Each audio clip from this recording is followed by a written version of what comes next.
बाबासाहेबांची जयंती निमित्त मी तुम्हाला 2 शब्द सांगणार आहे, ते तुम्ही शांत चित्ताने ऐकून घ्यावे अशी माझी नम्र विनंती.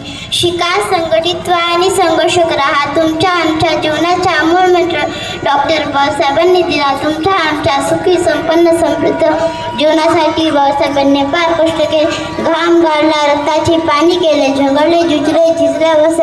बाबासाहेबांचा देह झिजला म्हणून तुमच्या आमचा देह सजला हे नीट लक्षात ठेवा. अरे कायदे तर पटल्यावर आमदार झाले, खासदार झाले, मंत्री झाले, मुख्यमंत्री झाले, आले तसे निघून गेले, पण एक नाव चिरंतन राहिलं, ते नाव म्हणजे डॉक्टर बाबासाहेब आंबेडकर. शेतकऱ्यांना, कष्टकऱ्यांना, कामगारांना, दिनदलितांना बाबासाहेबांनी जागृत केलं.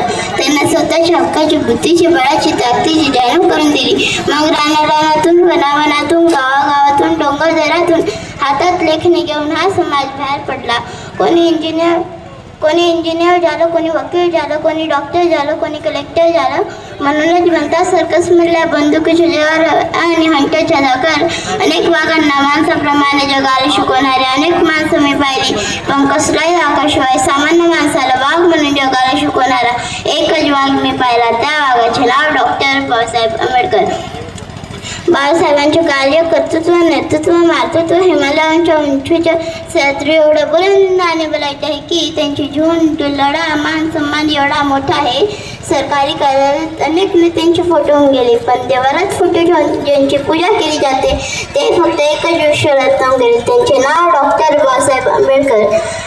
या जयंती सोहळ्यानिमित्त मी एवढंच म्हणेल, बाबासाहेब तुम्ही नवसात पावणारे देव नव्हे, कुठल्याही गलीचे राजा नव्हे, रामायण महाभारतातील पात्र नव्हे, जागृत देवस्थान नव्हे की तुमच्या नावे प्रेरणा जागरण नव्हे तर जनजागरण होते. शिक्षणाच्या हक्कापासून, समतेच्या हक्कापासून, स्वातंत्र्याच्या हक्कापासून, शिक्षणाच्या माणूस बनून जगण्याच्या हक्कापासून दूर ठेवलेला हा समाज तुमच्या आचार, विचार, संस्कार जिवंत ठेवता येईल. जिवंत नव्हे तोपर्यंत चंद्र, सूर्य, तारे आहे तोपर्यंत ज्वलंत ठेवता येईल. अरे या उपस्थित तरुणांना एवढीच सांगणं आहे, अरे पोटात अन्न नसेल तरी चालेल, शरीरात रक्त नसेल तरी चालेल, पण डोक्यात बाबासाहेबांचे विचार असणे गरजेचे आहे.